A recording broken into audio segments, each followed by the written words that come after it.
شفیع امت صلی اللہ تعالی علیہ وسلم کا فرمان دل نشین ہے۔ جب جمعرات کا دن آتا ہے اللہ عز و جل فرشتوں کو بھیجتا ہے جن کے پاس چاندی کے کاغذ اور سونے کے قلم ہوتے ہیں۔ وہ جمعرات اور شب جمعہ مجھ پر کثرت سے درود پاک پڑھنے والوں کے نام لکھتے ہیں۔ جتنا ہو سکے شب جمعہ پھر روز جمعہ درود پاک کثرت سے پڑھیں، انشاءاللہ اس کی خاص برکتیں نصیب ہوں گی۔ پڑھتا رہوں کثرت سے درود ان پہ صدا میں، پڑھتا رہوں کثرت سے درود ان پہ صدا میں، اور ذکر کا بھی شوق پائے غوث و رضا دے۔ درود پاک پڑھنے کے بے شمار فضائل و برکات ہیں۔ کعبے کے بدر الدجا، طیبہ کے شمس الضحیٰ صلی اللہ تعالی علیہ وسلم کا فرمان عالی شان ہے۔ آقا علیہ الصلوۃ والسلام فرماتے ہیں جس نے مجھ پر ایک بار درود پاک پڑھا اللہ کریم اس پر اپنی 10 رحمتیں نازل فرماتا ہے۔ جس نے مجھ پر 10 بار درود پاک پڑھا رب کریم اس پر 100 رحمتیں نازل فرماتا ہے۔ جس نے مجھ پر 100 بار درود پاک پڑھا اللہ اس پر 1000 رحمتیں نازل فرماتا ہے۔ اللہ اکبر۔ ایک کا 10 پڑھیں تو 100 پڑھیں تو 1000 رحمتیں۔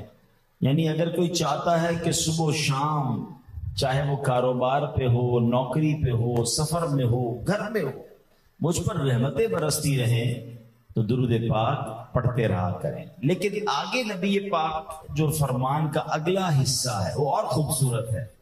میرے آقا فرماتے ومن صلی علیہ الفا، جس نے مجھ پر 1000 بار درود پاک پڑھا زحمت کتفی علی باب الجنہ، آقا فرماتے اس کا کاندھا میرے کاندھے سے جنت کے دروازے پر چھو رہا ہوگا۔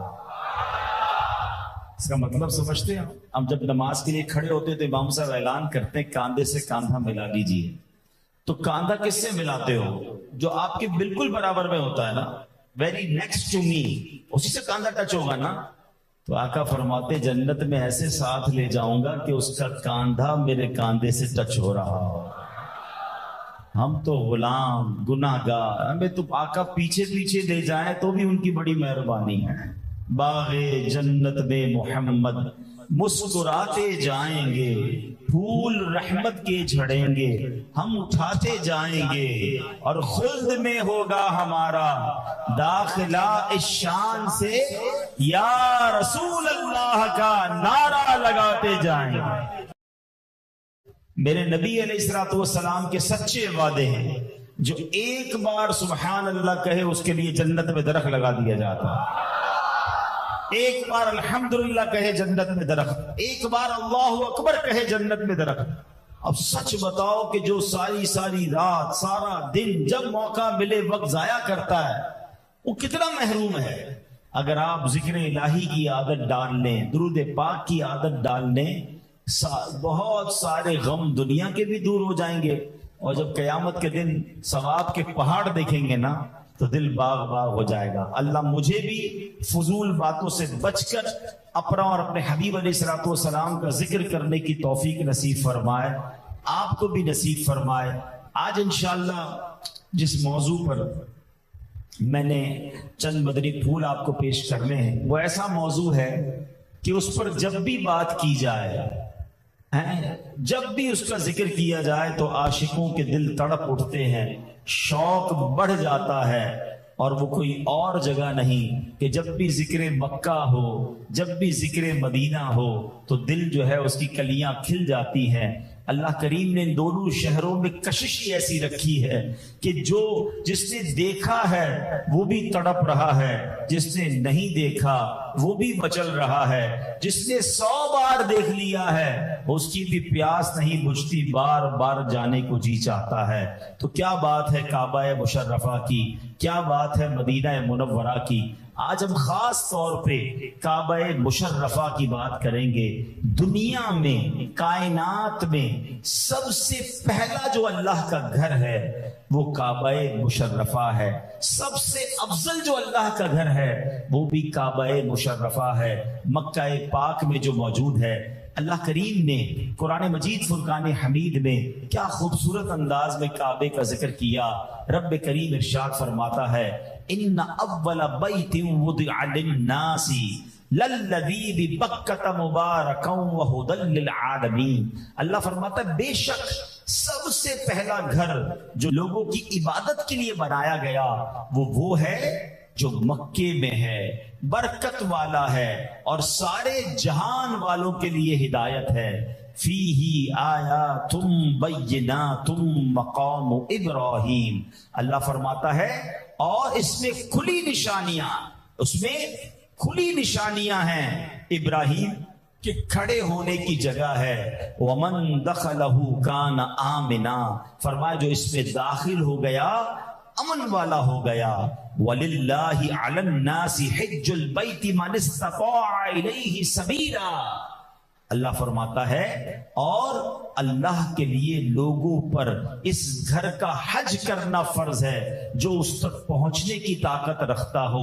وَمَن كَفَرَ فَإِنَّ اللَّهَ غَنِيٌّ عَنِ الْعَالَمِينَ، اور جو اس کا انکار کرے تو اللہ سارے جہان سے بے پرواہ ہے۔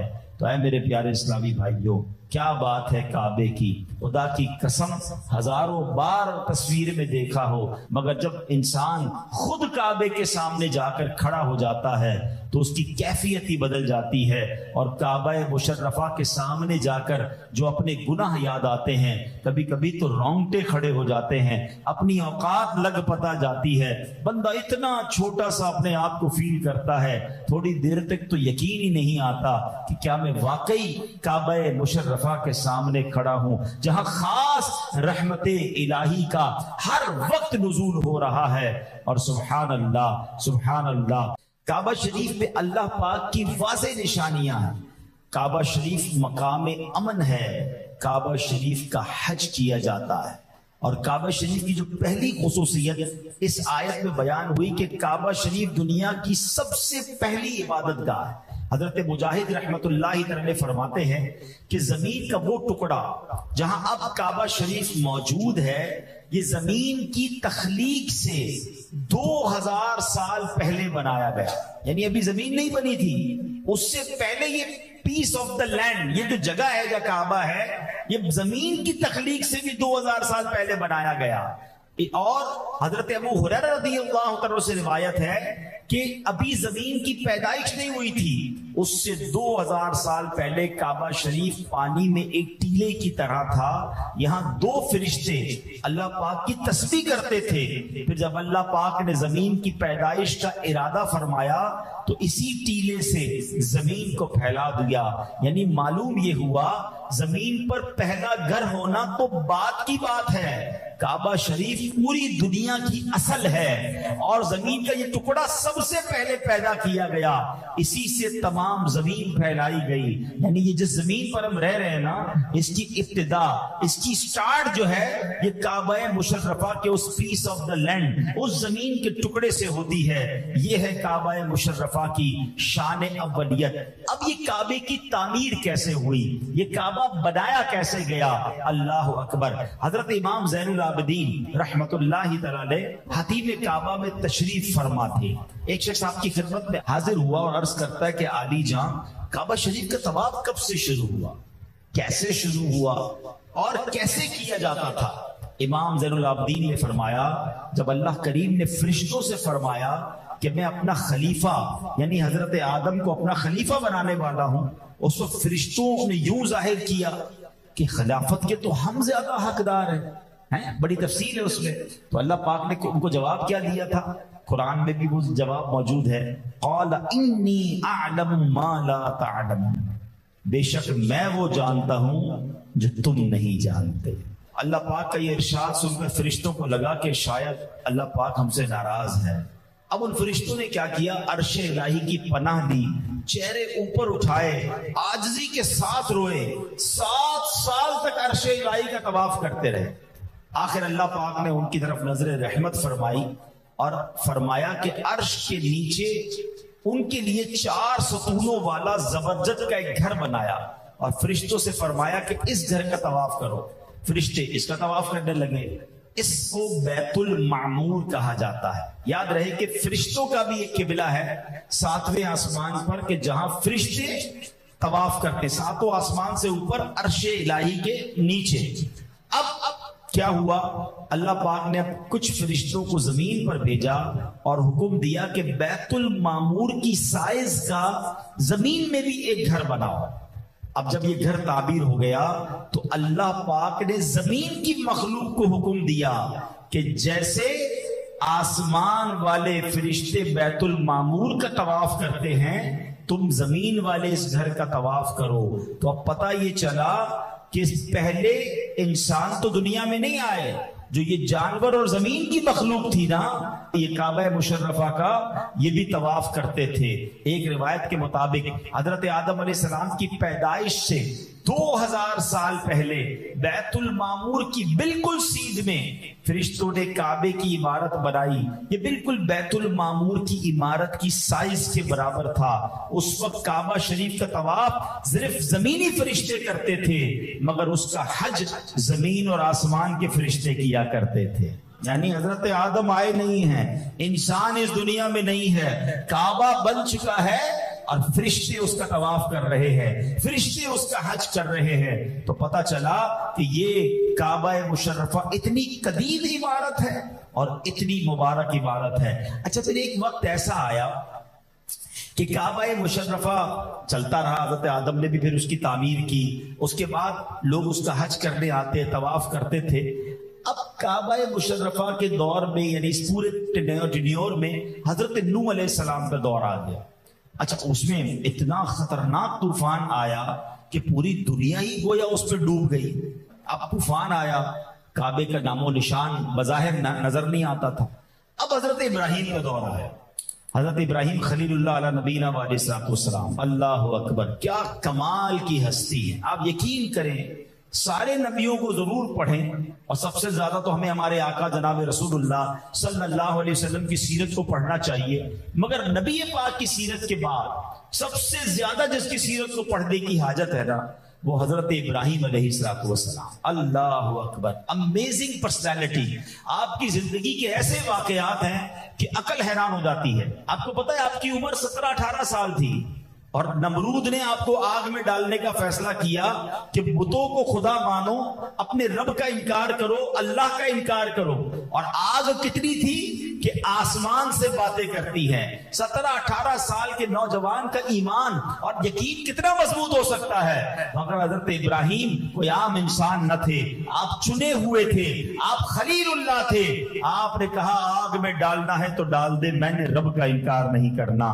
کیسا توکل تھا، کیسا یقین تھا! اور جب آپ کو آگ میں ڈالا گیا، آج 1 سیکنڈ 1 منٹ آگ میں ہم اپنا ہاتھ نہیں رکھ سکتے۔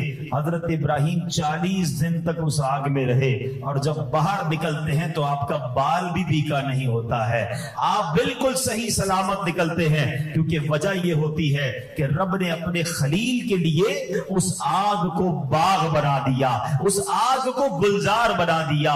اللہ اکبر، نوجوانی سے ہی امتحان جاری ہیں، مگر آپ کیا کمال کی پرسنالٹی ہیں کہ ہر امتحان میں کھڑے رہتے ہیں۔ اور سبحان اللہ، شاعر مشرق نے کیا کمال کی بات کی۔ ہمارے سامنے بھی کبھی کبھی بڑی آگ آ جاتی ہے، کبھی غموں کی آگ، کبھی مہنگائی کی آگ، کبھی ٹینشن، کبھی کوئی پریشانی، کبھی کوئی مشکل، مگر ہمارا یقین اللہ پر کمزور ہو جاتا ہے۔ سنو شاعر مشرق کیا کہتے ہیں، اگر آج بھی ہو ابراہیم سا ایمان پیدا۔ ایک شرط ہے، ایمان کون سا چاہیے؟ حضرت ابراہیم جیسا۔ اللہ پر بھروسہ ایسا ہو جائے نا تو دیکھو آج بھی کیا ہو سکتا ہے۔ وہ کہتے ہیں اگر آج بھی ہو ابراہیم سا ایمان پیدا، آگ کر سکتی ہے انداز گلستان پیدا. آج بھی تمہارے لیے آگ جو ہے وہ گلزار بن جائے گی، مگر پہلے دل میں وہ ایمان تو لاؤ نا. اچھا اب آگے بڑھتے ہیں. آپ کے یہاں شادی آپ کی ہوتی ہے، اولاد نہیں ہوتی ہے، آپ کو بیٹے کی بڑی تمنا ہے، آپ دعا کرتے ہیں اور بار بار دعا کرتے ہیں، یا اسمع اسمع یا ایل، اسمع یا ایل. اسمع کے معنی ہیں سن لے، ایل یہ عبرانی زبان کا لفظ ہے. اے میرے پروردگار سن لے، اے میرے مولا سن لے. دعا کرتے گئے. 99 ایئرز کی ایج میں اللہ نے آپ کو بیٹا دیا. ذرا سوچو اس بڑھاپے میں جا کر آپ کو بیٹا ملتا ہے، برسوں کی دعاؤں کے بعد اولاد ملتی ہے. کسی کے یہاں اولاد نہ ہو، 10 سال بعد 15 سال بعد اولاد جب ہو، پوچھو ماں باپ سے کتنا پیار رہتا ہے. اس بچے کو تو زمین پہ پیر نہیں رکھنے دیتے، بڑی دعاؤں سے بڑی منتوں سے آیا ہے. حضرت ابراہیم کی اتنی دعائیں ہیں اور 99 ایئرز کی ایج میں اولاد ملتی ہے. 1 منٹ کے لیے رک جاؤ. دعا کون کر رہا ہے؟ اللہ کے خلیل ہیں. پھر بھی دعا کی قبولیت میں لیٹ ہو رہا ہے، مگر شکوہ نہیں ہے، کمپلین نہیں ہے. ادھر تو 4 دن دعا کرے تو بولتے میری دعائی قبول نہیں ہو رہی. مزار پہ جا کے دعا کر کے آیا. فلاں بزرگ مدنی قافلے میں کہتے دعوت اسلامی والے جاؤ، قافلے میں گیا، ادھر بھی دعا کی، مسئلہ حل نہیں ہوا. تھوڑے دنوں میں رزلٹ چاہیے، رزلٹ نہ ملے تو اللہ سے ہی ناراض. ارے اللہ کے بندو کدھر گیا تمہارا بھروسہ؟ اللہ نہیں دے رہا، اس میں بھی کوئی بہتری ہوگی نا. یہی میرے لیے اچھا ہوگا. میری ماں مجھے جب کچھ دیتی تھی تو بھی میرے لیے بہتر تھا. ماں روک لیتی تھی، وہ بھی میرے لیے بہتر تھا. میری ماں میرے لیے اچھا فیصلہ کرے تو میری ماں میں، میری ماں کے دل میں ممتا کا پیار ڈالنے والا رب میرے لیے کیسا بہترین فیصلہ فرمائے گا. اللہ پر بھروسہ تو کرو نا. اب بیٹا مل گیا. اب بیٹے کے لیے حکم ہوا کہ اس بیٹے کو اور اپنی زوجہ کو ایک بیابان وادی میں چھوڑا. کعبہ نہیں بنا ہے ابھی. مکہ پاک جو 80s میں گئے ہیں، پرانے بزرگ بیٹھے ان سے پوچھو، اس وقت وہاں بھی پہاڑ، ریگستان، بڑی بڑی عمارتیں نہیں تھی. اور میں تو بات کر رہا ہوں 5000 سال پرانی، جب کوئی وہاں پر نہیں رہتا تھا. حکم کیا ہوا؟ اپنی زوجہ، اپنے بیٹے کو یہاں چھوڑ کے چلے جاؤ. آپ نے اپنی زوجہ کو، اپنے بیٹے کو چند کھجوریں، تھوڑا سا سامان، بی بی ہاجرہ ہیں، حضرت اسماعیل ہیں، چھوڑ کے آپ جانے لگے. بی بی ہاجرہ کہتی اے ابراہیم کہاں جا رہے ہو؟ کس کے حوالے کر کے جا رہے ہو؟ آپ نے جواب نہیں دیا. دوبارہ پوچھتی ہیں اے ابراہیم بتاؤ تو صحیح، ہمیں یہاں کیوں چھوڑ کے جا رہے ہو؟ کوئی جواب نہیں دیا. 3 بار سوال کیا، کوئی جواب نہیں. اب پوچھتی ہیں صرف ایک بات کا جواب دے دو، ہمیں جو یہاں آپ چھوڑ کر جا رہے ہیں یہ اللہ کے حکم سے چھوڑ کے جا رہے ہیں؟ آپ فرماتے ہاں میرے رب کا حکم ہے. کیا ماں ہے، کیا بیوی ہے، کیا والدہ ہے، کیا بچہ ہے؟ کہتے ہیں اللہ کے حکم پر چھوڑ کے جا رہے ہیں، پھر اللہ ہی ہمارے لیے کافی ہے. صرف حضرت ابراہیم کا توکل کا لیول وہ نہیں تھا، یہ خاندان ہی نرالا ہے. اس خاندان کی قربانیاں ہی نرالی ہیں. اب ماں ہے، بیٹا ہے، 2-4 دن تو کھجوریں چل گئی، 2-4 دن تو پانی بھی مک گیا. اب نہ پانی ہے، نہ کھانا ہے، تپتا صحرا ہے، صرف پہاڑ ہے اور جناب بیابان ہے. اب کیسے بچے کو پالا جائے؟ ماں جس کو بڑی دعاؤں سے بچہ ملا ہے، جب وہ بچہ روتا ہوگا تو ماں کے دل پر کیا گزرتی ہوگی؟ اب یہ ماں ایک پہاڑ سے دوسرے پہاڑ دوڑتی ہے اور پانی ڈھونڈتی ہے، پانی نہیں ملتا. پھر اس پہاڑ سے دوسرے پہاڑ پہ آتی ہے، پانی نہیں ملتا. اب اللہ کا کرم دیکھو، اللہ کی عطا دیکھو. وہ چھوٹا بچہ جو ہے، جو بالکل کعبہ شریف کی موجودہ عمارت کے قریب، اس وقت عمارت نہیں تھی، وہ بچہ پیر رگڑتا ہے، روتا ہے. جب بھی بچہ آپ نے دیکھا ہوگا وہ پیر رگڑتا ہے. پیاس لگی ہے، اس پیر کی رگڑ سے اللہ کریم ایک چشمہ جاری کرتا ہے، ایک ایسا پانی جاری کرتا ہے. آج 5000 سال ہو گئے ہیں، دنیا میں کئی بورنگز ہوئی ہیں، دنیا میں کئی کنویں کھدے ہیں، کھدتے ہیں، پانی نکلتا ہے. 15 20 25 سال میں کنواں بند، بورنگ 2-5 سال میں بند. ارے بورنگ کا پانی ہم ایک گھر والے استعمال کرتے ہیں، وہ کیسا چشمہ ہے؟ دنیا کے کروڑوں لوگ پانی لے کے جا رہے ہیں، وہ چشمہ پھر بھی جاری ہے. وہ کون سا چشمہ ہے؟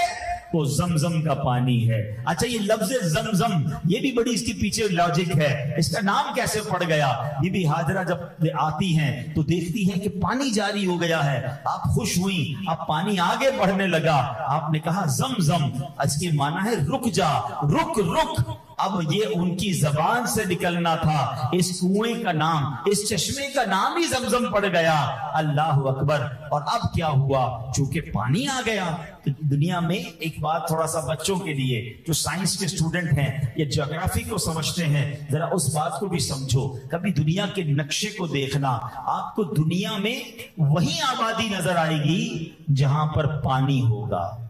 پانی ہے تو زندگی ہے.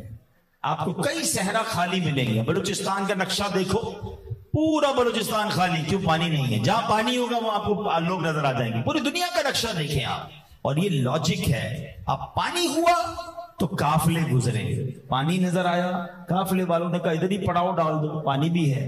بی بی ہاجرہ سے پوچھا, آپ نے اجازت دے دی, اور اب ایک چھوٹا سا گاؤں آباد ہو گیا, کچھ لوگ آباد ہو گئے, آبادی بڑھنے لگی. حضرت ابراہیم واپس آتے ہیں. اب حضرت ابراہیم کو حکم دیا جاتا ہے کعبے کی تعمیر کی جائے. آپ نے فرمایا یا اللہ مجھے تو نہیں پتا کہ کعبے کی دیواروں کی ڈائمنشن کیا ہے. آج کوئی 200 گز کا 500 گز کا پلاٹ لیتے ہیں تو آپ کو اس کے ساتھ ایک سائٹ پلان ملتا ہے کہ بھائی آپ کے پلاٹ کی سائز یہ ہے, فرنٹ اتنا ہے, سائڈیں اتنی ہیں, اس سے آگے پیچھے مت ہونا ورنہ برابر والا کلیم کر دے گا. ایسا ہی ہے نا. اب یہ کعبے کا پلاٹ بنانا تھا, کعبے کی تعمیر کرنی تھی, سائٹ پلان تو تھا نہیں. حکم یہ ملا کہ اے ابراہیم اسی بنیاد پر کعبہ بناؤ جہاں حضرت آدم نے بنایا تھا, اس سے پہلے فرشتوں نے بنایا تھا, اور بالکل بیت المعمور کی سیدھ میں بنانا ہے. 1 انچ کم نہیں, 1 انچ زیادہ نہیں, مگر there is no site plan. بنے گا کیسے؟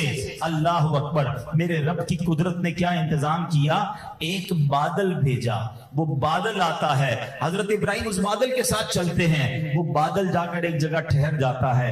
اب ارشاد ہوتا ہے اے ابراہیم اس بادل کے سائے کے تحت جو باؤنڈری بن رہی ہے یہی کعبے کی سائز ہے, یہاں کعبے کی تعمیر شروع کر دو. اب حضرت اسماعیل سے آپ نے کہا, تھوڑے بڑے ہو گئے تھے حضرت اسماعیل, اب آپ بڑے ہو گئے نا, پہلے تو چھوڑ کر گئے تھے, اب تھوڑے بڑے ہو گئے. آپ نے کہا پتھر اٹھا کے لاؤ. اب وہ پتھر اٹھا کے لاتے, آپ جو ہے پتھر لگاتے جاتے. اب پتھر اتنے ہو گئے کہ آپ کی سائز سے اونچے ہونے لگے, تو اب دوبارہ پتھر اٹھانے. اچھا پتھر کہاں سے لاتے تھے؟ جبل ابو قبیس سے, جس پہاڑ کا میں نے آپ کو ذکر کیا. تو وہاں حضرت جبریل آ گئے اور انہوں نے حضرت اسماعیل کو کہا کہ یہ 2 پتھر لے جاؤ اپنے بابا جان کو دے دو. اب وہ 2 پتھر کون سے تھے؟ وہ 2 پتھر مقام ابراہیم کا پتھر اور حجر اسود کا پتھر, اور یہ جنتی پتھر ہیں. یاد رکھنا جو مکے گیا ہے مقام ابراہیم کو دیکھا ہے یا حجر اسود کو دیکھا ہے, گویا اس نے جنت کا نظارہ کیا ہے. حضرت ابراہیم نے کہا مولا میری آواز لوگ کیسے سنیں گے؟ ارشاد ہوا اے ابراہیم تمہارا کام آواز لگانا ہے, ہمارا کام اسے پہنچانا ہے. حضرت ابراہیم جبل ابو قبیس پر چڑھ گئے, اسی پہاڑ پہ, ویری ہسٹوریکل ماؤنٹین, کمال کا پہاڑ ہے, بڑے واقعات ہیں جبل ابو قبیس کے اوپر. اب حضرت ابراہیم پھر اس پہاڑ پر چڑھ گئے اور وہاں جا کر آپ نے لوگوں کو اللہ کے گھر کے لیے بلایا, حج کی دعوت دی. اب سنیے اللہ کریم نے اس آواز کو کیسے پہنچایا. دنیا میں جتنے لوگ تھے اس وقت, پوری دنیا میں سب نے حضرت ابراہیم کی آواز کو سنا. صرف لوگوں نے نہیں سنا, ماں کے پیٹ میں جو بچے تھے انہوں نے بھی اس آواز کو سنا, باپ کی پشت میں اولاد نے سنا, بلکہ سنو عالم ارواح میں جو روحیں تھیں ان روحوں نے بھی اس آواز کو سنا. اور پھر اس وقت انہوں نے جواب دیا, روحوں نے, بچوں نے, موجود انسانوں نے لبیک کہا. علماء کہتے ہیں, روایتوں میں آتا ہے حضرت ابراہیم کی اس صدا پر جس نے ایک بار لبیک کہا وہ 1 بار حج کرے گا, جس نے 2 بار لبیک کہا تو 2 بار حج کرے گا, جس نے جتنی بار لبیک کہا تھا وہ اتنی بار حج کرے گا. اے حج کرنے والوں تمہیں مبارک ہو, اور اللہ کا جتنا شکر ادا کریں وہ کم ہے. کہ ہزاروں سال پہلے ہماری روح کو اللہ نے یہ سعادت دی کہ حضرت ابراہیم کی اس پکار پر لبیک کہا. تو سبحان اللہ، یہ ہے کعبہ مشرفہ. مگر کعبے کے ساتھ کعبے کی عزت میں مزید اضافہ کیسے ہوا؟ اللہ اکبر. یاد رہے مسلمان جب مکے میں تھے، نبی پاک جب مکے میں تھے تو کعبے کی طرف ہی رک کر کے مسلمانوں کا قبلہ تھا، نمازیں ادا ہوتی تھی. مگر جب مسلمان مدینہ منورہ آئے، ہجرت کر کے مدینہ پاک آئے، تو اب کیا ہوا؟ اب کعبے کی تبدیلی کا حکم ہوا. یہ بڑا پیارا واقعہ ہے، بڑا عشق والا واقعہ ہے. ہوا یہ کہ مسلمان ہجرت کر کے جب مدینہ آ گئے اور بیت المقدس کی طرف رک کر کے نماز کا حکم دیا گیا، تو یہودی جو تھے وہ مدینے کے، وہ مسلمانوں پر طنز کرتے تھے. وہ کہتے کہ تمہارے نبی دین تو نیا لائے ہیں، مگر کعبہ تو ہمارا ہی ہے ان کا، تم بھی بیت المقدس کی طرف رک کرتے ہو، وہی ہمارا بھی قبلہ ہے. مسلمانوں پر طنز کرتے تھے. اب یہ بات نبی پاک صلی اللہ علیہ وسلم کو معلوم ہوئی تو آقا علیہ الصلوۃ والسلام کے قلب اقدس پر تھوڑا سا رنج گزرا. اللہ اکبر. قلب مصطفیٰ پر رنج گزرے، ملال گزرے، یہ رب کو کب گوارا ہے. اچھا، اللہ کے حبیب چاہتے تھے کہ ہمارا قبلہ جو ہے وہ کعبہ ہی کر دیا جائے، مگر اللہ کی رضا تھی، اللہ کا حکم تھا، تو نمازیں پڑھ رہے تھے بیت المقدس کی طرف. اب ایک دن ایسا آیا مدینہ منورہ میں، 17 مہینے ہو چکے تھے، نبی پاک ظہر کی نماز سے پہلے بار بار آسمان کی طرف رخ کرتے ہیں، بار بار چہرہ آسمان کی طرف کرتے ہیں. آئے ہائے ہیں سبحان اللہ. قرآن پاک کی جو میں آیت سنانے جا رہا ہوں نا، اس میں اللہ نے اپنے محبوب کی اس ادا کو کس پیارے انداز میں بیان فرمایا. اللہ فرماتا قد نرا تقلب وجہک فی السماء. اے محبوب، ہم تمہارے چہرے کا آسمان کی طرف بار بار اٹھنا دیکھ رہے ہیں. قد نرا تقلب وجہک فی السماء، یعنی اس ادا کو بھی رب نے بیان کر دیا کہ اے محبوب، تمہارا جی یہ چاہ رہا ہے کہ ہم مسلمانوں کا قبلہ کعبہ کر دیں. اللہ فرماتا ہے تو ضرور ہم تمہیں اس قبلے کی طرف پھیر دیں گے جس میں تمہاری خوشی ہے. علماء نے کمال کی بات لکھی. اللہ نے یہ نہیں فرمایا اے محبوب اس قبلے کی طرف رخ کر لو جس میں رب کا حکم ہے. نہیں، اللہ فرماتا ہے محبوب جہاں تمہاری خوشی ہے وہی تمہارا قبلہ کر دیا جائے گا. محبوب کا جی چاہ رہا ہے، تاخیر نہیں ہونی چاہیے. آقا علیہ السلام نے ظہر کی امامت شروع کر دی، 2 رکعتیں بیت المقدس کی طرف پڑھا دی ہیں، اور اب دوران نماز وحی آتی ہے. دوران نماز حضرت جبریل امین حاضر ہوتے ہیں اور کہتے ہیں فولی وجہک شطر المسجد الحرام. فرمایا کہ اب اپنا چہرہ مسجد حرام کی طرف پھیر دو. اب نبی پاک بیت المقدس کی طرف امامت کر رہے ہیں. ذرا سمجھیے گا بات کو. مثال کے طور پہ اگر میں امامت کر رہا ہوں، میں نماز پڑھا رہا ہوں اور میرا قبلہ، میرا رخ یوں ہے، اب نماز کے دوران رائٹ تھوڑا سا یوں ٹرن کرنا اتنا مشکل نہیں، تھوڑا سا لیفٹ ٹرن کرنا بھی اتنا مشکل نہیں ہے، صفوں والے بھی پیچھے سیٹ ہو جائیں گے. مگر بیت المقدس اور جو کعبے کی ڈائریکشن مدینہ منورہ میں تھی نا، وہ ایسے نہیں تھا کہ تھوڑا رائٹ یہ تھوڑا لیفٹ ہونا تھا. اگر بیت المقدس اس طرف ہے تو کعبہ اس طرف ہے. 180 ڈگری کا راؤنڈ اباؤٹ تھا، ٹرن اباؤٹ تھا. اب نبی پاک نے 2 رکعتیں فرما دی ہیں، نماز ادا ہو گئی ہے، کوئی اعلان نہیں ہو رہا، نماز کو روک کر کوئی اناؤنسمنٹ نہیں ہوا. نبی پاک کو حکم آتا ہے، اللہ کے حبیب اپنا رخ بدل دیتے. مگر کمال تو صحابہ کا تھا نا. اصل مقصود کیا ہے؟ دکھانا مقصود یہ تھا کہ ظہر کی نماز سے پہلے اعلان ہو جاتا کہ سنو میرے صحابہ، وہی نازل ہو گئی ہے، آج سے مبارک ہو، کعبہ ہمارا قبلہ ہوگا، سب رخ ادھر کر لو. سارے صحابہ کر لیتے. مگر کوئی اناؤنسمنٹ نہیں ہے، کوئی اعلان نہیں ہے. 2 رکعتیں ادا ہو گئی ہیں، دوران نماز یہ حکم آتا ہے. میرے آقا نے رخ تبدیل کیا. کسی صحابی نے سوال نہیں کیا کہ حضور کیا کر رہے ہیں، سب نے اپنا رخ تبدیل کر لیا. یہ پیغام ہے ساری دنیا کو کہ اطاعت کرنی ہے تو کیسے کرنی ہے، فرما برداری کرنی ہے تو کیسے کرنی ہے، رسول پاک کے حکم کو ماننا ہے تو کیسے ماننا ہے. ہر حکم میں لاجک تلاش کرنے والے، ہر حکم میں وجہ پوچھنے والے کہ جناب اسلام میں یہ حکم کیوں ہے، یہ سنت کیوں ہے، جناب یہ اصول کیوں ہے. ارے ہماری اوقات کیا ہے؟ جب رسول اللہ نے فرما دیا تو ہمارا کام لبیک کہنا ہے. وہ پنجابی لوگ بڑی پیاری بات کہتے ہیں، وہ کہتے ہیں اسی سوچ سوچن والے نہیں، اسی منن والے ہیں۔ ہاں تو ماننے والے بنو اور صحابہ کے اس عمل سے سیکھو کہ سب صحابہ نے اپنا رخ تبدیل کیا اور نماز ادا ہوتی ہے۔ کیسی نرالی نماز ہے، 2 رکعتیں بیت المقدس کی طرف، 2 رکعتیں کعبے کی طرف، اور اس دن سے آج تک مسلمانوں کا قبلہ جو ہے وہ کعبہ ہو گیا۔ ایک اور بڑی عشق والی بات علماء کہتے ہیں، فرماتے ہیں جب نبی پاک بیت المقدس کی طرف رخ کر کے نماز پڑھتے رہے 17 مہینے، ان دنوں میں کوئی کعبے کی طرف رک کر کے نماز پڑھے اس کی نماز نہیں ہوگی۔ ایسا ہی ہے۔ اور اب نبی پاک نے کعبے کی طرف رک کر لیا، اب کوئی بیت المقدس کی طرف رک کر کے نماز پڑھے اس کی نماز نہیں ہوگی۔ تو پتہ کیا چلا کہ ثابت ہوا کہ جملہ فرائض فرو ہیں، اصل الاصول بندگی اس تاجور کی ہے۔ ارے جدھر اللہ کے حبیب کی رضا ہے اس کے پیچھے چل پڑو، کیونکہ وہی رب کی رضا ہے۔ اور سیدی اعلیٰ حضرت یہی بات تو ارشاد فرماتے ہیں کہ خدا کی رضا چاہتے ہیں 2 عالم، خدا چاہتا ہے رضائے محمد۔ سبحان اللہ۔ بی بی عائشہ صدیقہ رضی اللہ تعالیٰ عنہا کی بات تو سنو، ایمان تازہ ہو جائے گا۔ آپ کہتی ہیں ما ارا ربک الا یسارع فی ہواک، کہتی یا رسول اللہ میں آپ کے رب کو دیکھتی ہوں کہ وہ حضور کی خواہش پوری کرنے میں بڑی جلدی فرماتا ہے۔ حضور آپ کے دل میں بات آتی ہے، آپ کا رب آپ کی خواہش پوری کر دیتا ہے۔ سنو، ایسا نہیں کہ یہ ایک بار ہی ہوا کہ جب نبی پاک کے دل نے چاہا تو کعبہ قبلہ کر دیا گیا، بلکہ سرکار ہی کی خوشی کے لیے، میرے آقا کی دل کی رضا کے لیے ہم پر جو 50 نمازیں فرض تھی وہ 5 کر دی گئیں۔ آپ ہی کی خوشی کے لیے بدر اور حنین کے اس غزوے میں فرشتے مسلمانوں کی مدد کو اترے، میرے آقا کی خوشی کے لیے آپ کو معراج کی سیر کروائی گئی، آپ کی خوشی کے لیے امتیوں کے گناہ معاف ہوں گے، آپ کی خوشی کے لیے آپ کو حوض کوثر عطا کیا گیا، آپ علیہ الصلوۃ والسلام کی خوشی کے لیے ہم امتیوں کے نیکیوں کے پلڑے بھاری ہوں گے انشاءاللہ۔ نبی پاک کی خوشی کی وجہ سے ہم پل صراط سے آسانی سے گزریں گے اور جنت میں داخل ہوں گے۔